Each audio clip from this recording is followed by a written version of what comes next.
Today, I am answering all of your questions, everything from high yield savings accounts to investing to credit cards to how to avoid the biggest financial mistakes. Let's get into it.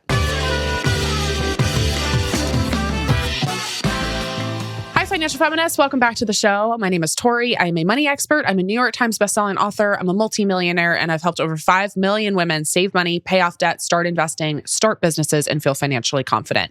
If you're an oldie but a goodie, welcome back. And if you're new here, welcome to the show. We're excited to see you. We hope you stick around. Today, I am taking voicemails and questions straight from you all. If you want to submit a voicemail or question for our next episode, you can go to speakpipe.com/financialfeminist. Again, that's speakpipe.com/financialfeminist, and we might use your question on the show. We like to do these Ask Tori episodes every once in a while just to get a bunch of different questions answered, a bunch of your concerns, and especially the ones that are really topical. We've got some great questions, everything from should I be investing right now, even if the stock market's crazy, to how do I use credit cards if I have a better relationship now than I used to with money, and what is a high yield savings account?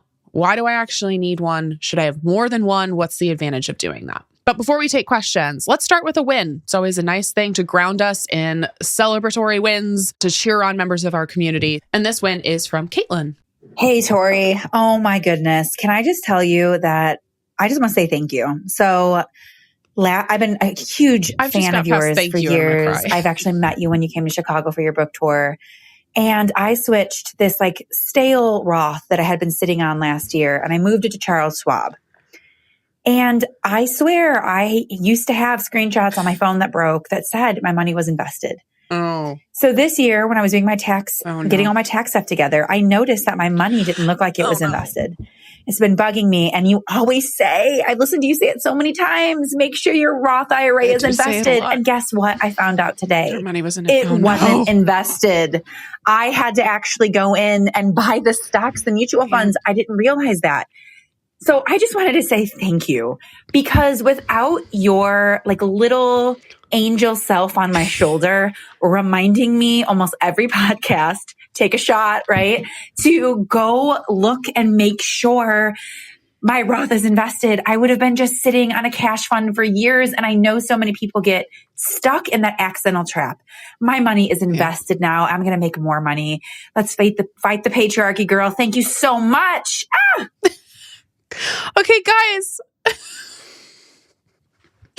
Okay, guys, vulnerability moment here. If you're new to the show, fucking strap in. Okay, we just posted about this on Instagram, but last year I got memed by these far right incel bro accounts on social media. It had millions and millions and millions of views, and to be honest, I barely thought about it because I was I have bigger shit to fry, bigger fish to fry. I have bigger shit to do. I have bigger fish to fry. I just have to keep moving, and I can't think about this. And then I reposted the video, the original video that we did a couple days ago on Trial Reels. And if you don't know what that is, it's this new Instagram feature where you can basically post your content, typically your older content that did well, just try to get new followers.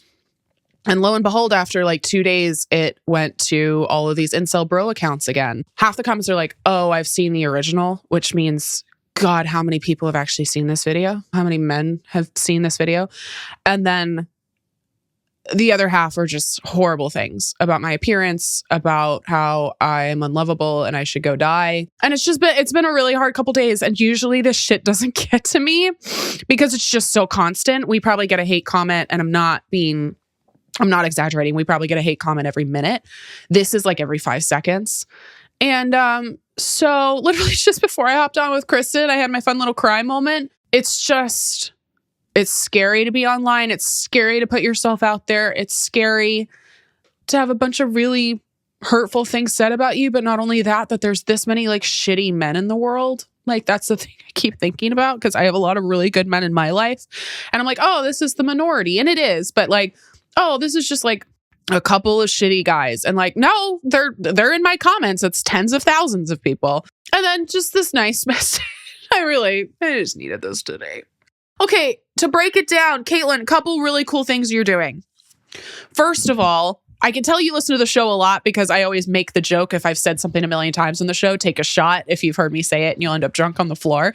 But yes, I talk about this all the time, is that the vast majority of people open an investing account. They think it's like a bank account, right? So you open your Roth IRA, you open your 401k, you open your general brokerage account, but no one tells you to do step 2, which is actually to invest the money. And I have a whole section in the investing chapter of my book where I talk about how to do this, how to make sure it's invested. But what ends up happening for countless women, including Caitlin, who even is a loyal follower who's heard me say this, is that she wasn't invested. She had not done step 2. And that's not because Caitlin or anybody else is stupid. It's because nobody teaches you. And what happens if you don't do step 2 is it's just like a bank account. Your money's just sitting there in financial purgatory. And it's actually not even a bank account because it's not earning you anything in interest. It's just sitting there in financial purgatory waiting to be invested. So, Caitlin, I love that you figured it out, because the thing that keeps me up at night is the women who don't figure it out, who spend literally decades investing, in quotes, investing their money when it's not actually invested. So I love that you caught it. I appreciate you sending in the voicemail. I appreciate you listening to this show and reading the book. And we're so glad that we prevented you from literally potentially the most costly financial mistake of your life. Because if she had continued to put money into that Roth IRA and not invest it, over her lifetime would have costed her probably $2 to $3 million. That's a lot of money. So please learn from Caitlin, learn from when we talk about this. Please make sure you're doing step 2. And the easiest way to check is exactly what she did. Oh, the money's the exact same. Like, I put in $1,000. It has not changed. It's probably not invested. Caitlin, I appreciate you calling in. I appreciate your win. Please, everybody, learn from this use case. We are taking a first voicemail from Martha about high yield savings accounts. Let's listen in.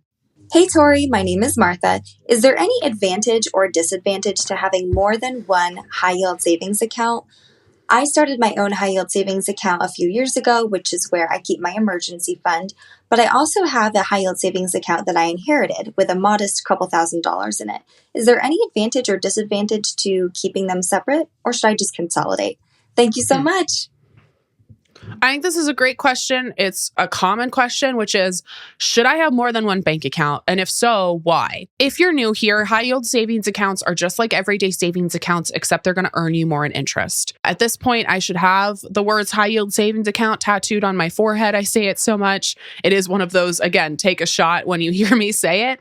But it's because everybody needs one. They're just like everyday savings accounts, except they're earning you more in interest. Why wouldn't you have one? The one that we recommend, which you can find if you're curious at herfirst100k.com/HYSA, has the capacity for you to break up one account into different sections. So you'll hear this called like vaults or buckets. So this is a nice way for you to have one high yield savings account that's earning you the most in interest, right?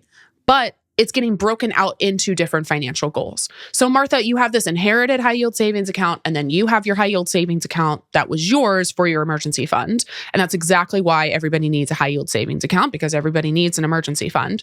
So if I was you and I was using the one that we recommend, I would just combine the accounts, but have them in different vaults. I would have one that's my emergency fund. And then if I'm using this money for something else or a different goal, maybe it's a wedding fund, maybe it's a vacation fund, maybe it's my pet emergency fund, right?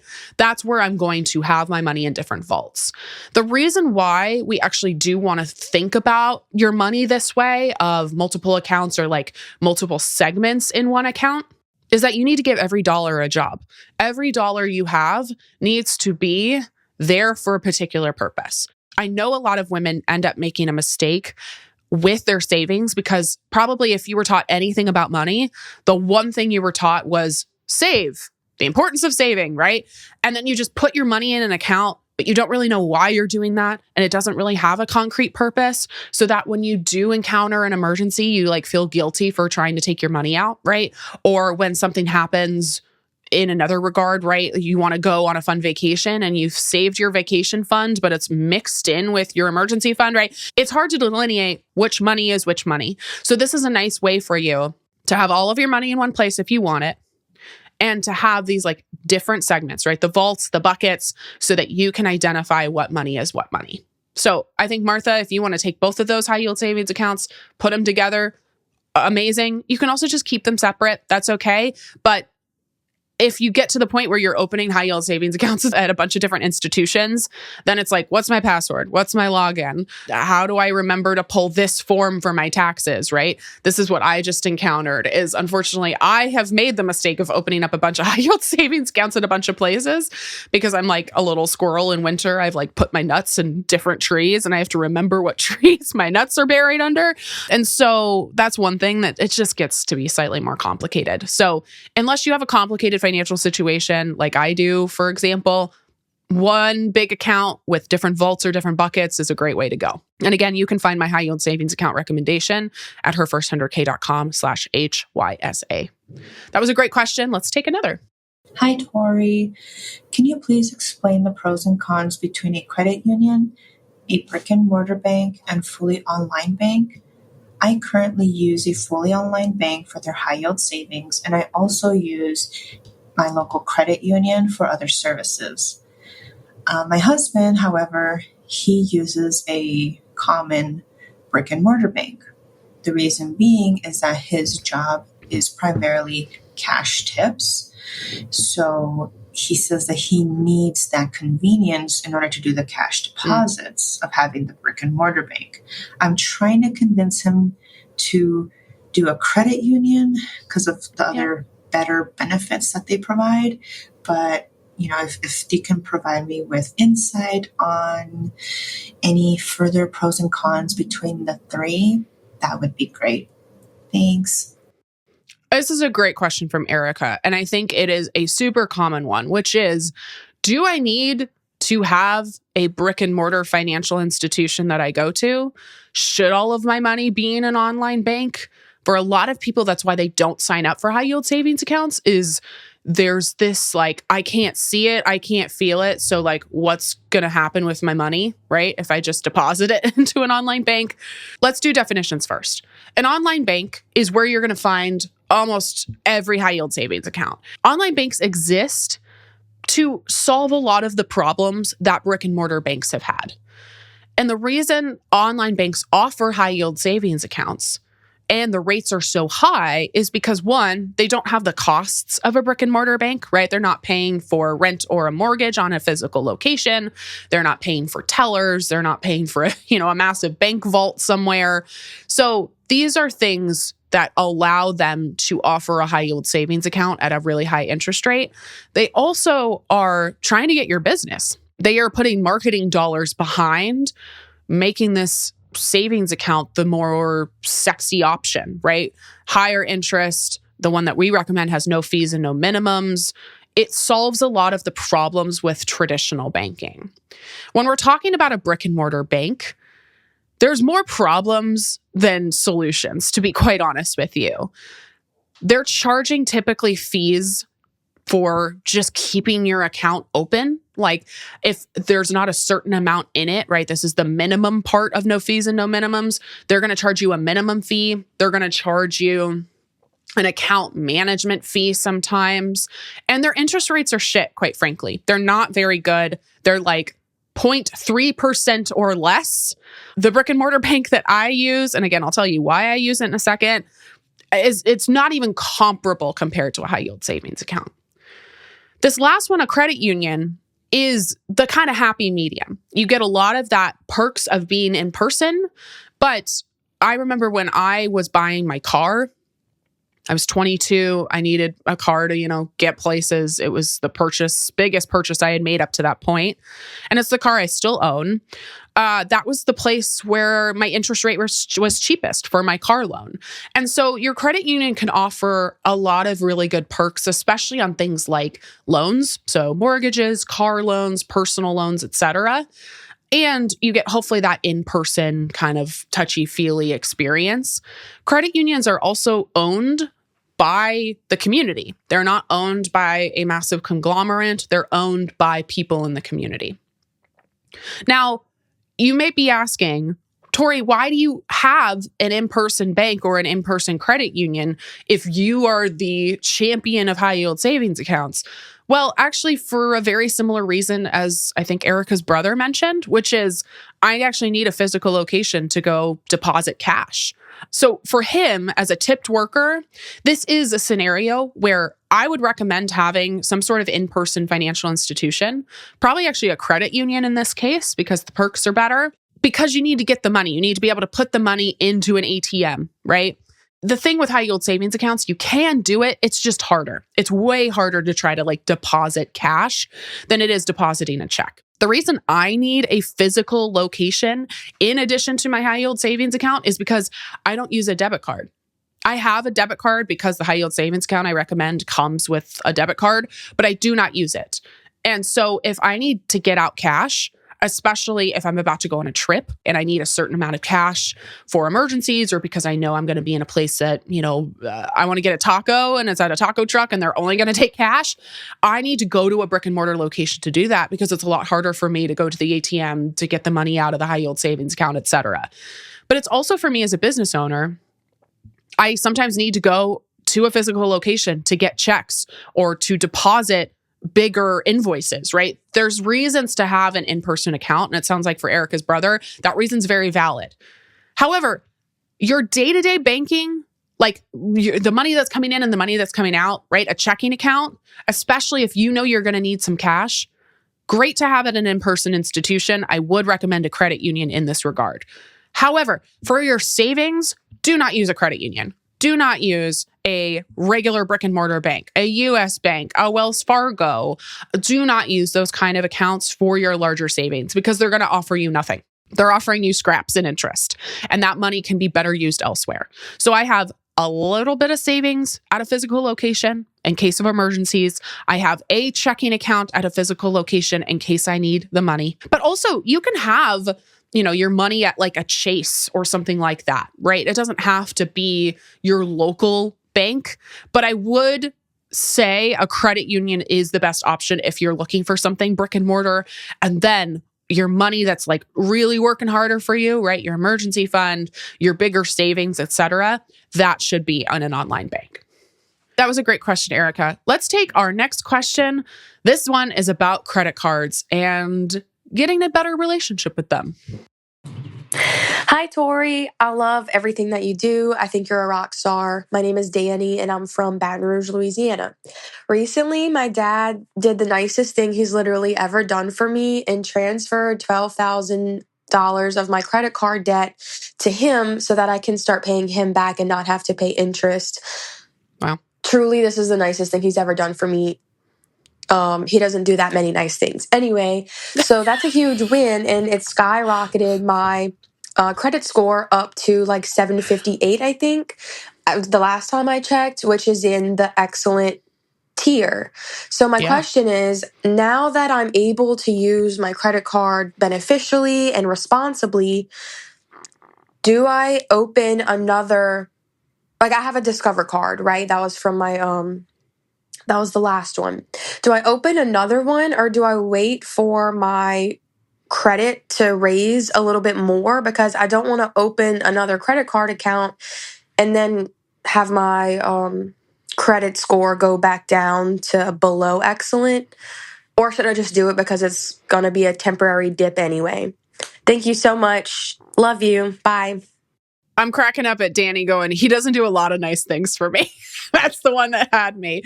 Okay, Danny, so love that we've found a workaround.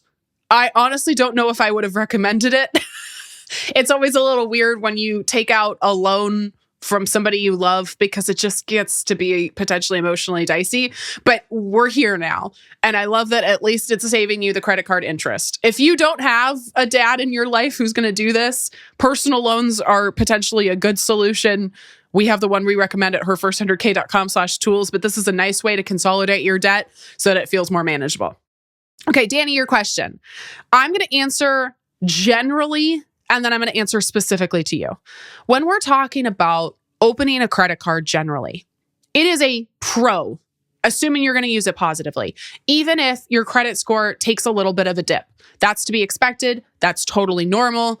that's not something to be alarmed by and to prevent you from getting a credit card. Because credit cards build your credit, they offer you points, they offer you perks, they offer you additional insurance, right? Credit cards, when used responsibly, are incredible tools, and they will ultimately typically build your credit should you use them responsibly, even if you do take a little bit of a dip when you open the credit card. Now, Danny, in your particular case, I need you to give yourself a little bit more time. It sounds a bit as if you went through a really bad breakup and now you're like, I'm ready to date again. And I'm like, slow down. I don't know if you are. Have we actually looked at the habits or the financial trauma that influenced your credit card debt, right? Have we excavated the reasons we went into credit card debt in the first place? Have we really understood why we had a negative relationship with credit cards and why we now think we could have a good one? You know yourself better than I do, right? I listened to a 1:15 voicemail from you. You know yourself better. But it does feel a little bit like, hey, I'm going to be back on the dating apps right after a breakup, and I have not sat in processing that breakup, right? Like, we need to understand what is the relationship you had with credit cards in the first place, and how do we prevent those sort of bad habits or that financial trauma from influencing our relationship with credit cards the second time around. If you've done that work, great. Might be time to get another credit card. If you haven't done that work, please do that first. Get some good financial habits under your belt, and then we can think about opening up a new credit card. But I don't want you to not have determined why the slippery slope was so slippery before you say, yeah, I'm going to get back out there. So hopefully that's helpful. Welcome back to the show, Financial Feminists. Let's dive into our first question after the break. Hey, Tori, I just had a question about investing right now with the current administration that is running things. I've heard rumors about them wanting to get rid of the FDIC. Elon is all up in the Treasury Department. I just want to know if we should still be investing in the stock market right now because of potential losses within the stock market, it crashing, having another Black Tuesday, or should I be putting my money into a high yield savings account? I just really want to know what steps I should be taking to have my money available to me in case shit should go crazy. I understand that investing is really, really important. And for these next 4 years, I really want to keep my money close to me. And I still want it to build, though. So I just want the best kind of advice right now for what I should be doing. So this question from Bella actually came to us about 2 months ago, and it's hard to believe that it's both still relevant and also so much has changed. I'm going to give a very brief answer because we literally have done now 2 episodes that are like hour long, at least a half hour long, about this. Should I keep investing? What do I have to do to protect myself during a recession, during a stock market crash, during a Trump Elon love fest? Okay. So I will link both of those episodes down below. Please go listen to them. We put so much time and energy into those episodes. They're really, really jam-packed. They're really valuable. But I'm going to give you 2 tips. 1, I'm still investing. We're playing the investing game for the long term. It's really important that you don't let the news determine your financial future. The last thing I want is for you to sabotage your own retirement because Trump's being Trump. At the end of the day, the stock market goes up and down. That's what happens. We expect that, and it can be really scary. But again, we talk more in these episodes about how to navigate not just the finances of it all and the numbers and the stock market ups and downs, but also your own emotions. The second thing is that your emergency fund is crucial right now. It is crucial on any given Tuesday, but it is especially crucial right now. And I'm giving advice that I've never really given before, which should tell you the urgency of it, which is that if you don't have an emergency fund, if you do not have a full 3-month of living expenses emergency fund, I actually need you to stop your discretionary spending for a period of time, right? You're going to get it back, but I need you to stop spending money on things that are not necessities so that you can stock your emergency fund, because layoffs feel inevitable at this point. There's going to be a lot of layoffs. We are, as we're recording this, April 23rd, right? The stock market's continuing to just be really volatile. There is continued really urgent talks of a recession. I need you to protect yourself right now. I need you to take this shit fucking seriously. And if that means temporarily cutting some stuff so that you can feel better protected financially, we need you to do that. And if you already have that 3-month emergency fund, might not be a bad time to increase it. Increase it to 4, increase it to 5. And again, I know I sound like a broken record. Take a shot. Absolutely. But if you do not have an emergency fund in the high yield savings account, right? If you don't have a high yield savings account, there's no excuses anymore. Like, I need you to have one of these accounts because they're going to earn you more in interest. It's like an additional income without you having to do a goddamn thing. So please, if you do not have that emergency fund, we are temporarily pausing our discretionary spending and we're putting money into that emergency fund in that high yield savings account. All right, let's take this next question from Jenna. Hi, Tori. My name is Jenna, and I've been listening to your podcasts. I love them. I am so glad that you're out there. I am on the older side of I'm about ready to retire in about 8 years, and I have some money saved up, and it's in the market. I haven't done it. It was actually a lot of inheritance that I got about 4 years ago, but it's all very unorganized, and I feel very disempowered, and I need to take my power around it. I am going to probably retire in about 8 years, and I was wondering if your stock market school would be a good fit for me. And I was looking at, there was a price mentioned on the podcast for $597, but when I went to push on to the school itself, it went up to like $900. So I didn't know if I was missing something there or if that price is no longer available, but I'm very interested and would love your input. Thanks so much. I look forward to hearing from you.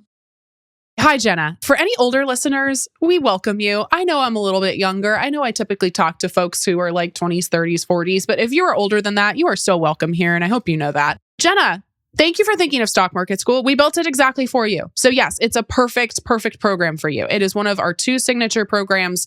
It is the reason actually that I just rang the opening bell at the NASDAQ, is that we have at this point now nearly $100 million invested in Stock Market School by our community members. And 80% of the women who have joined, who have contributed to investing that $100 million, have never invested before. So a lot of places are just going to teach you how to invest. A lot of places are the technology to actually invest, right? Like a Fidelity or a Charles Schwab or a Vanguard. We do both. It's not just courses and masterclasses and live coaching with me. We literally built an app. We built the investing technology to couple with that. So the price has increased since a year or 2 ago because we've made the program even more robust. I do monthly live coaching. It's one of 2 places where I do live coaching. We have exclusive masterclasses. We have, again, that technology to invest. We're constantly making updates to it. So right now it's fully priced. The retail price is $994. And this is a yearly subscription. Again, a lot of other places, and I know we're going to talk about Edward Jones in a second, are going to charge you 3% of your portfolio, which adds up to thousands, if not tens of thousands of dollars every single year. Also, most financial advisors will charge you $200 to $400 per hour. So if you meet with them for 5 hours, you can do the math on how much that might cost. For us at Stock Market School, we're giving you 20 plus hours of me and my team's time every single month. And I want to make this a really easy yes for you, Jenna, and for everybody who's listening, who wants to learn how to get started investing, who wants to learn in a way that doesn't fearmonger, that doesn't panic you, that gives you really good information, and where you learn straight from me and learn what I'm investing in and learn the tips and tricks. So we are giving anybody listening to this podcast episode 50% off that annual subscription. So it is now less than $500 a year. It's at $497. You can use code PODCAST to sign up. So Stock Market School, you can get more information, testimonials, all of that at herfirst100k.com/invest. And then you'll use code PODCAST for 50% off. We will also link it down in the show notes. So I want to give you even better price than that $597 for you to be able to sign up, support a woman-owned business, but also to actually take your financial education seriously and get some really, really good advice about how to invest step by step. So I would love to see you, Jenna, there, and anybody else who might be listening. Let's take our next question, all about investing in your 401k if you're a green card holder. Hi, Tori. Love the podcast, love the book. I am obviously not an American. There's a lot of green card holders and people right now in very precarious situations in terms of their future in the US. Don't need to explain why that is. And I'm just kind of getting to grips with my financial situation. I'm wondering if it's worth still paying into a 401k and maybe diverting that money to investment instead. Stephanie, I'm not going to say who it is, but somebody very close to me in my life is also a green card holder and is from the UK and is doing a lot of what it sounds like you and all other green card holders are doing, which is playing safe right now because you're worried about Trump deporting you. And I do not blame you in the slightest. I was talking with this particular individual in my life about the protests that were happening and if they were planning on attending. And he was like, I kind of have to just keep my head down right now because I don't want to give Trump a reason to deport me. So first, I just want to acknowledge any stress you're feeling. It's so real. Second, we're going to keep investing in our 401k, especially if you plan on being here in the United States for a while. Like if this is not something you're doing just for like a year or two, but like you've created a life here, maybe your family's here, maybe you plan on staying here for, a decade more. Yep, we're going to invest in your 401k. Most definitely. We want to be able to get those tax breaks. We want to take advantage of any sort of tax breaks we are offered, and not a bad idea to continue investing in your 401k, even if you are a green card holder. So hopefully that answers your question. Hi, financial feminists. Welcome back from break. Let's take a question about Edward Jones, my nemesis. Hi, Tori. I love your podcast. I listen to it all the time and I send it to people all the time. But there's one thing on it that always brings me pause. You hate Edward Jones. And I am learning about money. I am trying to become a financial feminist. But my grandmother had all her money with Edward Jones and she trusted her financial advisor with her life. Like when she was dying and we needed to get her to do something and she had dementia, we were like, your financial advisor said so. And she was like, okay, then I'll do it. Like it could be about anything. So I grew up learning to trust Edward Jones. The power and this my grandmother died has. and the money she left us is all with Edward Jones. I don't feel like I have the capacity to invest by myself. I feel like they're doing a decent enough job with it. I'm 25. I'm just leaving my money with them. But I keep hearing you say how much you hate them, and I'm stressed because I feel like I also trust them since my grandmother trusts them, but also I don't really know anything. Could they be doing a good job? Could they be what I need right now? And then in the future, I do something else? I just want to hear a little bit more about it since like we have a family connection with them, it feels like. But maybe it's fake. I don't know. Any advice would be appreciated. Thanks so much. Oh, I love this question. Your grandma sounds like a hoot. Also that she trusts the financial advisor so much that it's like, you need to take your medicine. No, I don't want to take my medicine. Well, your financial advisor told you to take your medicine. Okay, I'll take it. Like the chokehold your financial advisor had on your grandma. Okay. First, the fact that you're investing at all is a win. Okay. Even if it's with Edward Jones. So I don't want you feeling more like panic or shame from me of worrying you're doing something wrong. The fact that you're 25 and investing at all is great. So don't stress about that, okay? The fact that you're doing it, even if it's not with an institution I love, is better than you not doing it at all. Amazing, okay? Period, full stop. Indent, new paragraph. However, here's the deal with Edward Jones, okay? Well, I've talked about this on the show before. They are charging you an exorbitant amount of fees. And I know you're thinking, I don't have that much money. What is a couple percentage points in fees in order for them to just handle it for me? God, okay. I'm trying to figure out. You can keep this. That's fine. I'm like, I'm trying to give you the not full rant Tori, but like enough rant Tori.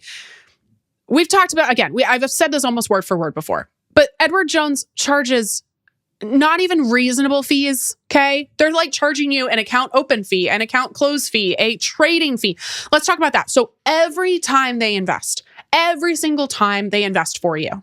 So they could be investing for you like every 2 weeks, right? If you give them money every time you get paid, they are charging you a fee every time to do that. Plus their normal like management fee.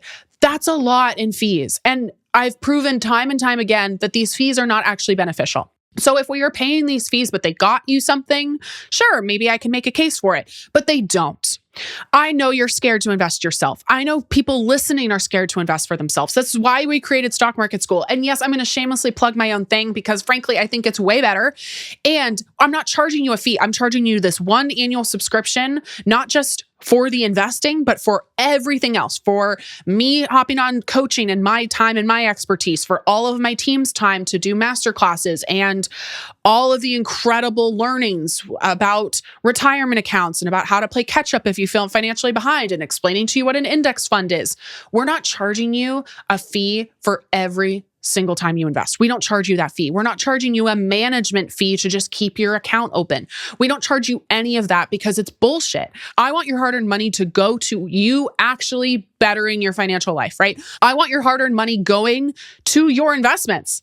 That's what it's there for, rather than going to bullshit fees. Now, the personal connection you feel with your Edward Jones person, I actually love that. I think that's so great. I love that your grandma had a really good relationship with her financial advisor. If things aren't working for you, though, you're allowed to break up with your financial advisor. We've also talked about this on the show before. Kristen, I'll have you link the episode where we literally walk you through the script of breaking up with your financial advisor. But you can just say, hey, Steve, thank you for all of the incredible work you did with my grandma. She, cared about this relationship so much, and I so appreciate all of the time and the energy you spent with her. I am looking to make some different investing decisions, and I'm looking to move away from Edward Jones. Thank you again for all of your contribution. Please let me know how I can close my account and move it to wherever you want to move it to. That's how you can do it. I think a lot of women, whether it's this situation or a romantic relationship or a job, they feel like I owe them something. Like they were nice to me or they were nice to somebody I cared about. And even if it's not working for me anymore or I get new information, I have to stay loyal to them. Kristen said this even before we hopped on. This was not me. This was Kristen, podcast producer, who was like, you are one of tons of people that they work with. Now, it doesn't mean that, everybody's an asshole. I'm not saying that, but like you are a number to them. They are a multi-billion-dollar corporation, and you leaving is okay. You're allowed to leave, especially if you have new information. And if you stay with Edward Jones, I don't love it, but do not stay there longer than a couple of years, okay? If you truly do not feel like you can manage this, which by the way, you can. I've built an entire platform that helps you do this and has thousands and thousands of members and help me ring the NASDAQ bell. Like it's proven to work. But if you can't get over that hump right now, okay, just don't stay with them long term. Because as you build your wealth, that 3% fee plus a management fee plus all of that is going to get really expensive. I'm going to take 2 rapid fire questions from your Instagram DMs. You can @ us on Financial Feminist Podcast. That's the easiest way to get in touch. And we would love to take your questions. Okay, 2 quick questions from Instagram. 1, should I pay off my car loan faster or save money? You always want to save an emergency fund first, always. But if you're wondering whether I should invest or pay off debt, you want to think about the 7% rule. I talk about this a lot in my book. 7% is the magical number because 7% is the average return we can expect in the stock market. So if your debt is more than 7% interest, you're going to work to pay down that debt faster. If it's under 7%, you actually could be earning more money by investing. So you're going to work to invest and prioritize that over paying off that loan faster. We have this in more detail in my free investing workshop, herfirst100k.com/secrets. Second question, I just got my first credit card. What's the best way for me to start off so I'm successful with using it? Great question. 1, make sure that you are not spending beyond your means. Use your credit card like your debit card. 2, make sure you're making on-time in full payments. So you're not waiting until after the due date. You're not, again, putting money on a card that you can't actually afford to pay off. You want to make sure you're making on-time in full payments. And last but not least, get to know your credit card. Get to know what sort of perks and benefits there are. Many sorts of credit cards can save you hundreds, if not thousands of dollars a year on things that you're already buying, whether it's subscriptions that you can get for free, DoorDash Plus, or, Disney Plus. You can also typically get car insurance through your credit cards or traveler's insurance. So I don't pay for additional car insurance when I'm renting a car somewhere. So get to know your credit card intimately, know what's there, know what perks and benefits it's going to offer you that can save you money long term. These are so many great questions, financial feminists. And again, if these questions spark something in you, we have episodes about every single topic we discussed today that give you more detail, that give you more information. I also have a book that has been read by more than 250,000 people called Financial Feminist. If you're listening on Spotify to this podcast right now, you can get the audiobook read by me for free if you have Spotify Premium. So go ahead and search Financial Feminist. You can also see other episodes, but you can see the book. You can listen to that book just like you're listening to the podcast. And Stock Market School was the big kind of shameless plug I made today. If you're interested in joining or you're interested in just getting more information, you can go to herfirst100k.com/invest and use code podcast for 50% off your annual subscription. Thank you for being here. Thank you for supporting feminist media. Thank you for being financial feminists. And we'll see you back here soon.